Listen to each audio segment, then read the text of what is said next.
नमस्कार. आपल्या सर्वांचे आपल्या भन्नाट रेसिपीज या रेसिपी चॅनलमध्ये खूप खूप मनापासून स्वागत. तर आता जवळच घटस्थापना येत आहे. घटस्थापना म्हटले की आपली देवी विराजमान होते. या घटात मी खाऊच्या पानांची फुलांची माळ सोडतो. पण आमच्या कोल्हापूर भागाला 5व्या किंवा 7व्या दिवशी घटस्थापनेच्या 5व्या किंवा 7व्या दिवशी कडाकणींची माळ सोडली जाते. ही कडाकणी आपण घरच्या घरी बनवायची आहे आणि छान अशी खुसखुशीत बनतात.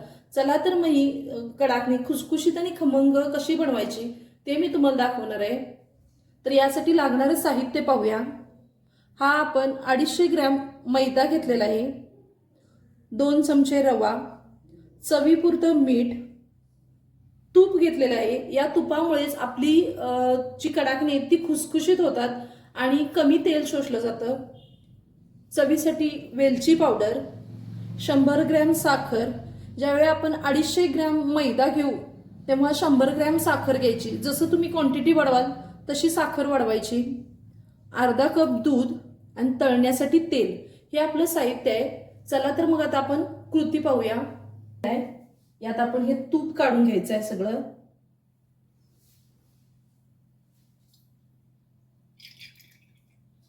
हे तूप काढून घेतलंय. हे आता आपण तूप गरम करून घ्यायचं. जास्त आता हे तूप आपण गरम करून घेतलंय. हे तूप आता आपण मैदा काढून घेऊया. हा आता आपण 250 ग्रॅम मैदा घेतलाय. त्यात हे 2 चमचे रवा घालायचा. रवा यासाठी घालायचं की हे रवाळपणे छान आणि असं खुसखुशीत तयार होतं रव्यामुळं. यात घालायचे आपण थोडंसं मीठ. कोणताही गोड पदार्थ करते वेळी थोडंसं सुद्धा मीठ वापरायचं जेणेकरून त्याला चव वेगळी येते. हे मिक्स करून घ्यायचं. पण गरम केलेलं तूप घालून घ्यायचं. तुम्ही बघू शकता कसा फेस आला याला.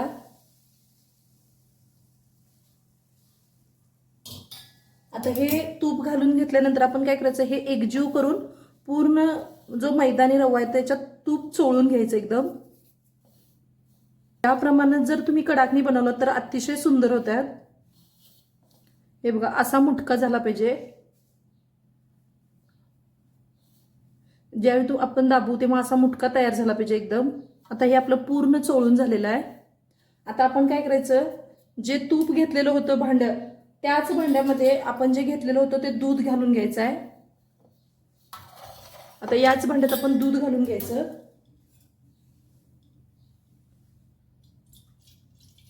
हे आपण दूध घातलेलं आहे. याच्यात आपण पाणी अजिबात वापरायला नाही आणि यातच आपण ही 100 ग्रॅम जी साखर घेतलेली होती ती घालायची आहे.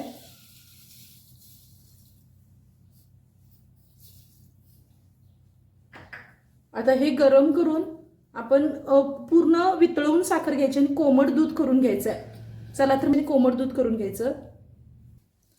आता आपण जे अर्धी वाटी दूध घेतलेलं होतं त्याच्यात ही पूर्ण साखर वितळवून घेतलेली आहे, तुम्ही पाहू शकताय. आणि ह्यात आपण दूध कोमट करून घ्यायचं आणि कोमट केल्यानंतर लागल तसं त्या मैद्यामध्ये घालून पीठ मळून घ्यायचं. चला तर मग आता आपण पीठ मळून घेऊया. आपलं हे दूध कोमट झालेलं आहे. चला आता आपण पीठ मळून घेऊया. आता हा आपला मैद्यात पण तूप चांगलं मुरलेलं आहे. आता आपण यात घालूया वेलची पावडर.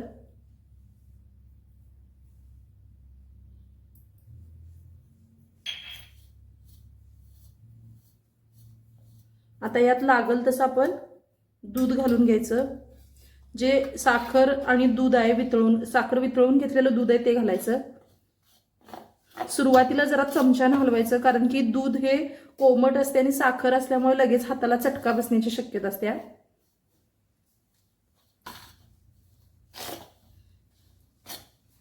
तुम्ही पाहू शकताय सुरुवातीला तुम्हाला ते पातळ झाल्यासारखं पीठ वाटलं, पण जसं थंड होईल तसं ते घट्ट व्हायला चालू झालेलं आहे. आता आपण हे हातानं मळून घ्यायचं छानपैकी.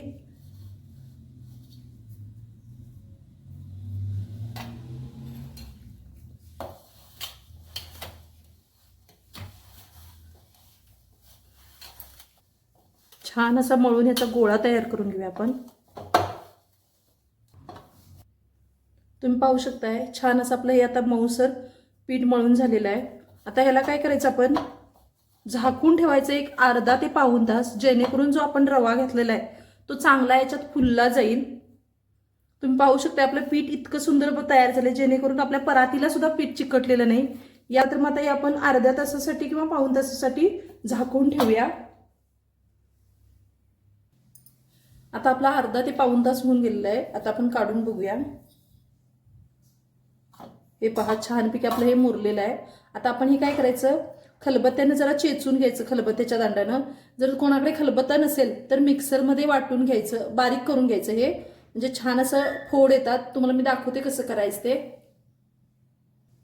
आता हे आपण एक मिक्सरचं भांडं घेतलेलं आहे. हे थोड्या थोड्या प्रमाणातच टाकायचं. यात आपण याच्यात टाकून घेऊया.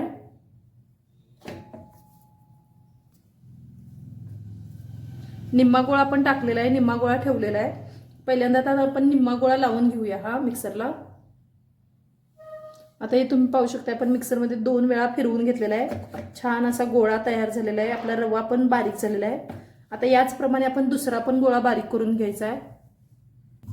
आता हा आपला गोळा पूर्ण मिक्सरमध्ये फिरवून घेतलेला आहे. छान असा सॉफ्ट झालेला आहे, बघू शकताय तुम्ही. आता आपण याचे छोटे छोटे गोळे तयार करून घ्यायचे आणि ते एकदम पातळ लाटायचे, चपातीपेक्षा पण पातळ. आपला जो उडदाचा पापड असतो तसं आपण हे तयार करायचे. आता हे आपलं सॉफ्ट झाले. आता आपण गोळे करून घेऊया. ज्याला छोट्या आकारात हवा असतील तर छोट्या आकारात करावे, मोठ्या आकारात पाहिजे असतील तर मोठ्या ह्याच्यात आकारात गोळे करून घ्यायचं. आता या प्रकारे आपण सगळे गोळे करून घ्यायचे. आता हे आपण गोळे तयार करून घेतलेले आहेत. आता चला तर मग हे कसे लाटायचे ते मी तुम्हाला दाखवते. आता हा आपण मैदा घेतलेला आहे. थोडासा मैदा वापरायचा नसतो लाटताना, पण हा आपण मैदा का लावणार आहे, कारण की आपण पिठामध्ये साखर घातलेली आहे आणि साखरेमुळे आपल्या पळपटाला आपली कडाकणी चिकटू शकते. म्हणून थोडंसं पहिल्यांदा सुरुवातीला मैदा लावायचा आहे. आता हे आपण असं चपटं करून घ्यायचं, मैद्यामध्ये असं घोळवून घ्यायचं हे, आणि हे छान असं आपण लाटून घेणार आहोत.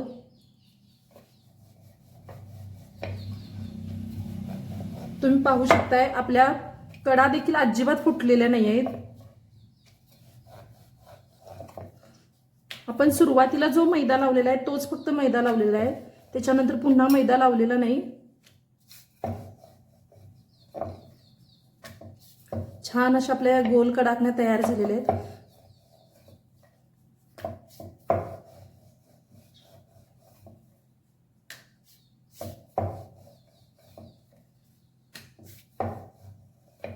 हे आपल्या कडाकण्या तुम्ही पाहू शकता, एकदम पातळ, आतला आरपार आपला हात दिसत आहे. या प्रकारे आपण ही कडाकणी लाटून घ्यायची. आमच्या इकडे काय करतात, जर कडाकणी माळेला बांधायची असेल तर इथं होल पाडलं जातं, पण आता ही आपण खाण्यासाठी केलेली आहेत. जे आपण देवासाठी करतो त्याला आम्ही आकार वगैरे देतो वेगळा, म्हणजे डिझाईन वगैरे काढतो, किंवा आपल्या डिझाईनचा जर साचा असेल तो सुद्धा मारतात, किंवा आपल्याला जर गोल नाही आली तर डब्याचं टोपण वगैरे देखील उठवलं जातं. तर ही छान अशी आपली गोल कडाकणी तयार झालेली आहेत, पातळ एकदम. याप्रमाणेच आता आपण सगळ्या कडाकण्या लाटून घेऊया. छान अशा या आपल्या आता कडाकण्या पूर्ण सगळ्या लाटून झालेल्या आहेत. किती पातळ लाटलेले आहेत तुम्ही पाहू शकताय. हे बघा, हे आपल्या छान अशा पातळ लाटून झालेल्या आहेत. आता हे आपण तळायच्या आहेत, पण तळण्यासाठी सुद्धा एक ट्रिक आहे, ते तुम्हाला मी सांगते. चला तर मग आपण ह्या कडाकण्या तळून घेऊया.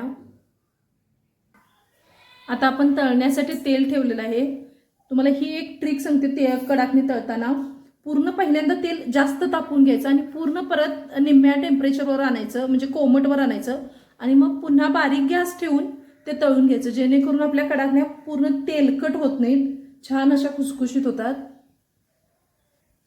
आता हे पहा, आपलं तेल पूर्ण कडकडीत तापलेलं आहे. आता आपण एकदम गॅस बारीक करायचा, पुन्हा याला कोमट होऊ द्यायचं आणि ह्याच्यात आपण कडाकणी तळून घ्यायची. आता आपलं एक 5 मिनिटात एक तेल कोमट होतंय. आता आपलं तेल हे म्हणजे कोमट ह्याच्यावर आलेलं आहे. आता आपण तळून घेऊया.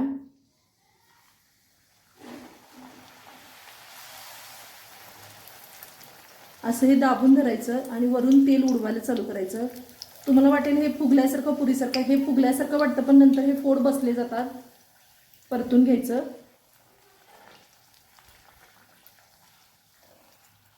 आता याच्या कडा पूर्ण तांबूस रंगावर यायला चालू झालेला आहे. आता हे आपण काढून घेऊया लगेच.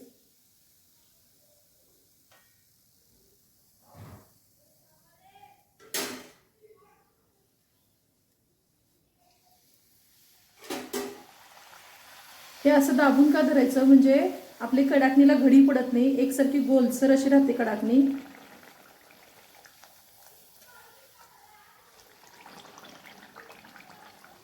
जे आपण मिक्सरमध्ये पीठ चेचल्यासारखं केलं होतं, जे मिक्सरला फिरवून घेतलं होतं, त्यामुळे हे छान असे फोड येतात. करंजी करते वेळी देखील ही ट्रिक तुम्ही वापरलात तरी सुद्धा चालेल.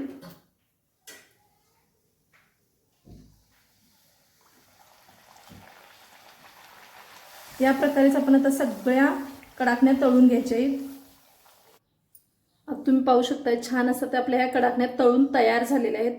तुम्हाला मी दाखवते बिस्किटासारख्या खुसखुशीत कशा झालेल्या आहेत कडाकण्या, हे तुम्ही पाहू शकताय. हे बघा, तुम्हाला आवाज सुद्धा येत असेल आणि एकदम खुसखुशीत झालेले आहेत आणि तेलकट सुद्धा झालेले नाहीत, म्हणजे हाताला तेल सुद्धा लागलेलं नाही. तुम्ही पाहू शकताय छान अशा या आपल्या खुसखुशीत कडाकण्या तयार झालेल्या आहेत. या प्रकारे जर तुम्ही कडाकण्या बनवलात तर अतिशय खायला छान बिस्किटासारख्या खुसखुशीत लागतात आणि चवीला देखील गोडीला छान होतात. म्हणजे नॉर्मल होतात, जास्त गोड नाही जास्त सपक नाही अशा होतात. ह्या तुम्ही कडाकण्या नक्की घरी तुमच्या करून पहा आणि तुमच्या देवीला नैवेद्य दाखवा. चला तर मग ही माझी तुम्ही रेसिपी आवडीनं पाहिली त्याबद्दल धन्यवाद आणि माझ्या चॅनलला लाईक करा, शेअर करा आणि सबस्क्राईब करा. धन्यवाद.